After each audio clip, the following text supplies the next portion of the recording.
प्रधानमंत्री नरेंद्र मोदी आज उत्तर प्रदेश के सुल्तानपुर में पूर्वांचल एक्सप्रेसवे का उद्घाटन करेंगे।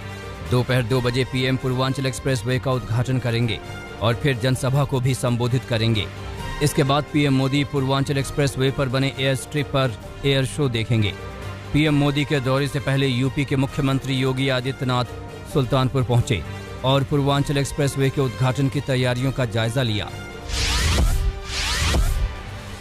पूर्वांचल एक्सप्रेसवे को लेकर समाजवादी पार्टी के प्रमुख अखिलेश यादव लगातार बीजेपी पर हमला बोल रहे हैं। बीजेपी पर तंज कसते हुए अखिलेश यादव ने कहा कि बीजेपी का सबसे पसंदीदा काम शौचालय बनाना है, लेकिन एक्सप्रेसवे पर एक भी शौचालय नहीं है। अखिलेश यादव ने कहा कि बीजेपी उनकी सरकार में किए गए काम की उपलब्धि बता रही है।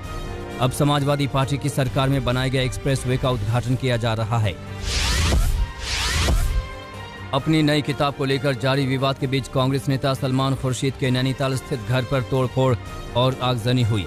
खुर्शीद ने सोशल मीडिया पर घर पर हुए हमले का वीडियो डाला और सवाल किया कि क्या मैं अब भी गलत हूँ, क्या ये हिंदुत्व हो सकता है। इसके बाद सलमान खुर्शीद ने कहा कि आगजनी की इस घटना ने साबित कर दिया कि मैं सही था। ऐसे लोगों का हिंदू धर्म से कोई लेना देना नहीं है।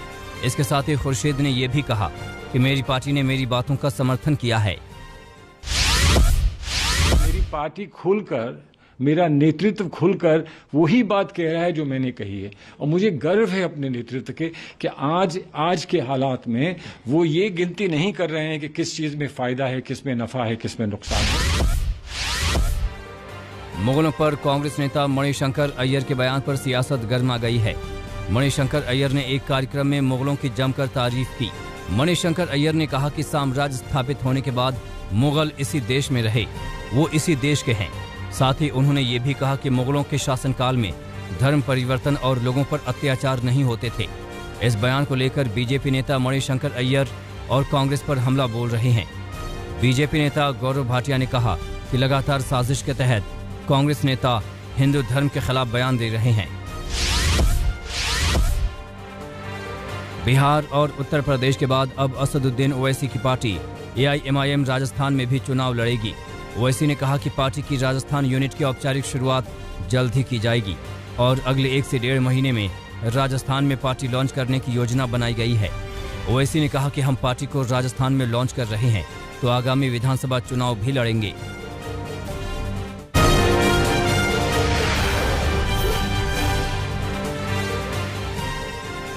महाराष्ट्र के अमरावती में हुई हिंसा को लेकर महाराष्ट्र सरकार के मंत्री नवाब मलिक ने बीजेपी पर हमला बोला। नवाब मलिक ने कहा कि बीजेपी की ओर से बंद का आह्वान किया गया था और पूरे महाराष्ट्र में तनाव और दंगे फैलाने की बड़ी साजिश थी। नवाब मलिक ने आरोप लगाया कि बीजेपी नेता अनिल बोंडे और कुछ अन्य लोगों ने इसी साजिश के तहत अमरावती शहर में पथराव और आगजनी की। उन्होंने अमरावती की हिंसा में रजा अकादमी की भूमिका को संदिग्ध बताया और कहा कि पुलिस इसकी भी जाँच करेगी। पंजाब में अगले साल होने वाले विधानसभा चुनाव से पहले प्रदेश सरकार बड़ा दांव चलने की तैयारी में है। खबर है कि पंजाब की चन्नी सरकार हरियाणा की तर्ज पर प्राइवेट नौकरियों में पंजाब के लोगों को आरक्षण देने के लिए कानून ला सकती है। माना जा रहा है कि अगर पंजाब की सरकार ऐसा कोई कानून लेकर आती है तो इस पर भारी हंगामा हो सकता है, क्योंकि पंजाब के कई शहरों में पूर्वांचल के लोग बड़ी संख्या में हैं। प्रदेश में शराबबंदी की समीक्षा के लिए बिहार सरकार ने आज बैठक बुलाई है। सीएम नीतीश कुमार की अगुवाई में होने वाली इस बैठक में सभी मंत्री और हर जिले के डीएम एसपी भी शामिल होंगे। समीक्षा बैठक से पहले मुख्यमंत्री नीतीश कुमार ने कहा कि शराबबंदी पर प्रदेश में फिर से जागरूकता अभियान चलाया जाएगा। नीतीश कुमार ने कहा कि शराबबंदी को लेकर कुछ लोग मेरे खिलाफ हो गए, लेकिन सभी दलों को शराब के दुष्प्रभाव को जनता को बताना चाहिए। मुख्यमंत्री ने कहा कि शराबबंदी कानून में कोई कमी नहीं है, कमी लोगों में है। लोग शराब पिएंगे तो मरेंगे ही। प्रधानमंत्री नरेंद्र मोदी ने भोपाल में 100 करोड़ की लागत से बने रानी कमलापति रेलवे स्टेशन का लोकार्पण किया। प्रधानमंत्री ने कहा कि रानी कमलापति का नाम जोड़ने से गोंड गौरव भारतीय रेलवे से जुड़ा है। आज का दिन देश के लिए गौरवपूर्ण इतिहास और वैभवशाली भविष्य के संगम का दिन है। पीएम मोदी ने कहा कि भोपाल के इस ऐतिहासिक रेलवे स्टेशन का सिर्फ कायाकल्प नहीं हुआ है, बल्कि गिन्नौरगढ़ की रानी का नाम जोड़ने से इसका महत्व और बढ़ गया है। अहमदाबाद म्यूनिसिपल कॉरपोरेशन ने खुले में अंडे और नॉनवेज के फूड स्टॉल बंद करने का फैसला किया है। अहमदाबाद म्यूनिसिपल कॉरपोरेशन की ओर से इस बारे में आदेश भी जारी कर दिया गया है। आदेश के मुताबिक धार्मिक स्थल, गार्डन, स्कूल, कॉलेज के साथ ही अन्य सार्वजनिक स्थलों पर अब खुले में स्टॉल नहीं लगाया जा सकेगा। अहमदाबाद म्युनिसिपल कॉरपोरेशन का यह आदेश आज से लागू हो गया है। इससे पहले राजकोट और वडोदरा म्युनिसिपल कॉरपोरेशन भी खुले में अंडे और नॉनवेज की बिक्री पर रोक लगा चुका है।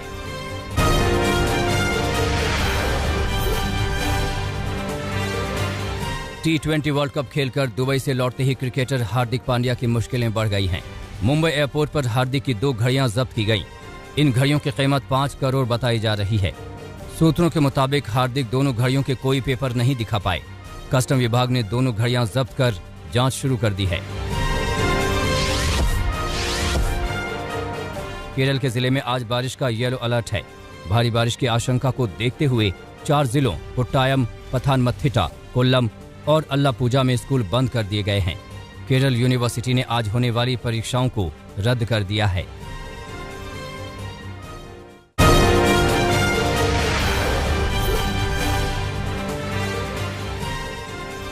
महाराष्ट्र के बीड जिले में दुष्कर्म की दिल दहलाने वाली घटना सामने आई है, जिसमें आरोप है कि एक नाबालिग लड़की के साथ 6 महीने के अंदर 400 लोगों ने रेप किया। आरोप है कि इस रेप कांड में कुछ पुलिसकर्मी भी शामिल थे। पुलिस ने इस मामले में 3 लोगों को गिरफ्तार किया है और आगे की कार्रवाई कर रही है।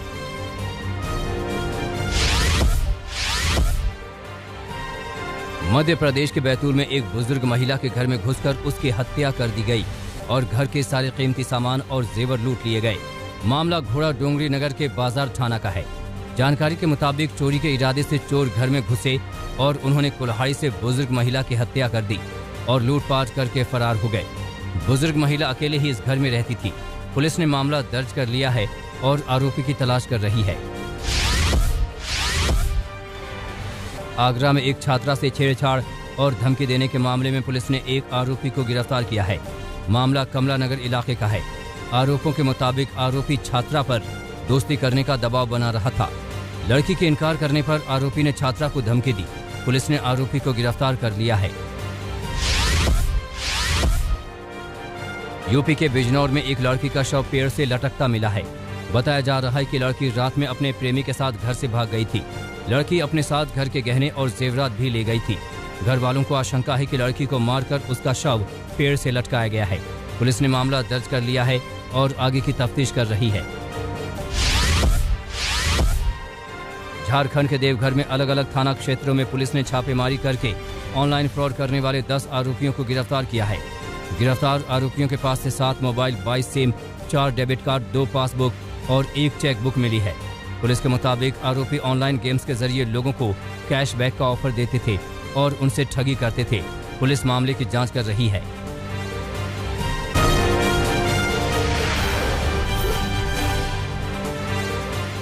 मुंबई के कांजूर मार्ग स्थित सैमसंग मोबाइल के सर्विस सेंटर में भीषण आग लग गई थी। आग इतनी तेजी से फैली कि देखते देखते 3 और कंपनियां भी चपेट में आ गई। फायर ब्रिगेड की 15 से ज्यादा गाड़ियां मौके पर पहुंची। राहत की बात रही कि स्थानीय लोगों और पुलिस की मदद से अंदर मौजूद करीब 10 लोगों को सुरक्षित बाहर निकाल लिया गया। पुलिस के मुताबिक शुरुआती जांच से ये पता चल रहा है कि शॉर्ट सर्किट से ये आग लगी थी। इस हादसे की जांच मुंबई पुलिस कर रही है। आग पर काबू पा लिया गया है। मुरादाबाद में 3 युवकों ने भरे बाजार में अंधाधुंध फायरिंग की। कारोबारियों का आरोप है कि तीनों बदमाश वसूली के लिए धमकी दे रहे थे। इस घटना को लेकर कारोबारियों में नाराजगी है। पुलिस मामले की जांच कर रही है। यूपी के झांसी में रेस से भरी ट्रैक्टर ट्रॉली का ब्रेक फेल हो गया और वो स्कूटी सवार युवक और सड़क किनारे पैदल जा रही महिला से जा टकराई। ट्रैक्टर के नीचे आने से स्कूटी सवार की मौत हो गई। हादसे में महिला गंभीर रूप से घायल हो गई। हादसे की पूरी घटना सीसीटीवी में कैद हो गई है। घटना के वक्त वहां भगदड़ मच गई थी। आरा में नवनिर्वाचित मुखिया की दिन दहाड़े गोली मारकर हत्या कर दी गई। पुलिस के मुताबिक हत्या के पीछे राजनीतिक रंजिश वजह हो सकती है। बदमाश एम्बुलेंस में आए थे और मुखिया का पीछा कर रहे थे। मुखिया संजय सिंह बाइक पर सवार थे और अपने साथी के साथ जा रहे थे। हमले के बाद संजय सिंह की मौके पर ही मौत हो गई।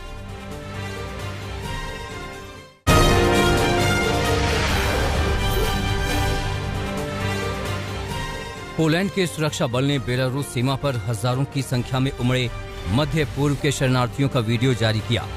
यूरोपियन यूनियन ने इस शरणार्थी संकट के पीछे बेलारूस के राष्ट्रपति अलेक्जेंडर लुकाशेंको को जिम्मेदार बताया है। पोलैंड ने बेलारूस सीमा पर 15,000 अतिरिक्त सैनिकों की तैनाती की है। अमेरिका और चीन के राष्ट्रपति जो बाइडेन और शी जिनपिंग की आज होने जा रही वर्चुअल बातचीत से पहले अमेरिका के पूर्व राष्ट्रीय सुरक्षा सलाहकार जॉन बोल्टन ने बड़ा बयान दिया है। कहा, जिनपिंग और बाइडेन की मुलाकात में कोई हल नहीं निकलेगा। बुल्गारिया के संसदीय चुनाव के शुरुआती नतीजों में महज 2 महीने पहले बनी भ्रष्टाचार विरोधी वी कंटिन्यू द चेंज नाम की पार्टी को बड़ी बढ़त मिली है। ये पार्टी हार्वर्ड के पढ़े किरिल पेटकोव और असेन वासिलेव ने बनाई है, जो इस साल कुछ समय के लिए आंतरिक मंत्री भी रह चुके हैं। राजनीतिक संकट से जूझ रहे बुल्गारिया में रविवार को साल भर के भीतर तीसरा चुनाव हुआ था। अफगानिस्तान में तालिबानी तख्ता पलट के समय देश छोड़ इंडोनेशिया में शरण लेने वाले शरणार्थियों ने जकार्ता में प्रदर्शन किया। यूएन के शरणार्थी उच्चायोग के दफ्तर के सामने रैली निकाली। ब्रिटेन के लिवरपूल शहर में महिला अस्पताल के बाहर एक कार में विस्फोट की जांच में पुलिस का आतंक रोधी दस्ता जुट गया है। इस हमले में एक व्यक्ति की मौत हो गई है, एक अन्य घायल है। मामले में 3 लोगों को गिरफ्तार किया गया है।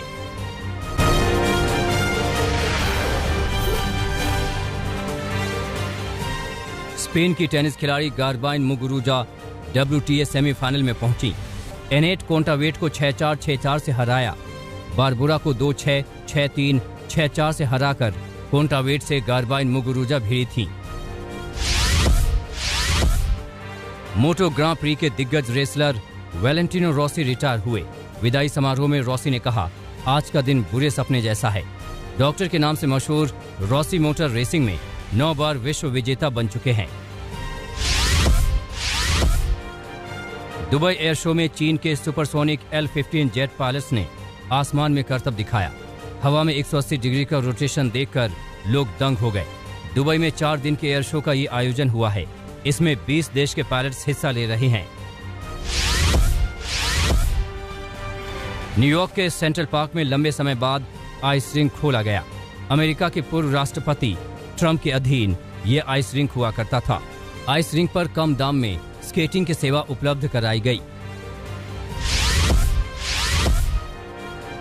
सेरेना विलियम और विल स्मिथ किंग रिचर्ड का प्रीमियर देखने पहुंची।